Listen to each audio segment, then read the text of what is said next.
ডিপিলা উচ্চ মাধ্যমিক বিদ্যালয়ৰ নপুৰণি সতীৰ্থ সন্মিলনৰ প্ৰথম বাৰ্ষিক বাৰেৰহণীয়া সমাৰোহৰ সফল সামৰণি।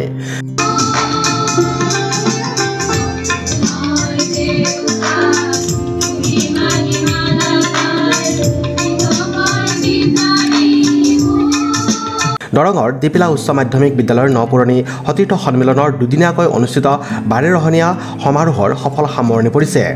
আজি দ্বিতীয় তথা অন্তিম দিনা উলিওৱা হয় বাৰেৰহণীয়া সাংস্কৃতিক শোভাযাত্ৰা। শোভাযাত্ৰা উদ্বোধন কৰে পাৰখোৱা উচ্চ মাধ্যমিক বিদ্যালয়ৰ বিজ্ঞান শিক্ষক মুক্তাৰাম কলিতাই। দিনৰ 12:30 বজাত বিশিষ্ট সমাজকৰ্মী তথা স্নাতকোত্তৰ শিক্ষক অখিল ৰঞ্জন ভট্টই আঁত ধৰা আৰু নপুৰণি সতীৰ্থ সন্মিলনৰ সভাপতি কুশল কলিতাই সঞ্চালনা কৰা সভাখন উদ্বোধন কৰে অৱসৰী প্ৰধান শিক্ষক চমক ৰায় কলিতাই। সভাত পুস্তিকা উন্মোচন কৰে অসম সাহিত্য সভা মঙলদৈ আঞ্চলিকৰ কাৰ্যালয় সম্পাদক সত্যনাম ডেকাই।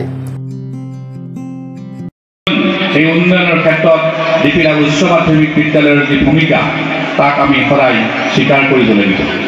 সেইসকল বিদ্যানুৰাগী মহানুভৱক যিসকলে আমাক এৰি শিপুৰীলৈ মহাযাত্ৰা কৰিলে, সেইসকল দিবংগত ব্যক্তিক প্ৰতিষ্ঠাপকক আজি এই ভোটক সভা কৰা হ'ল।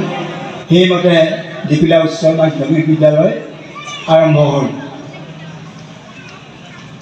কিন্তু অতি দুখৰ বিষয়, আমি যিখিনি মানুহে আগভাগ লৈছিল তাৰে অধিকাংশ ব্যক্তি ইতিমধ্যে স্বৰ্গগামী হৈছে।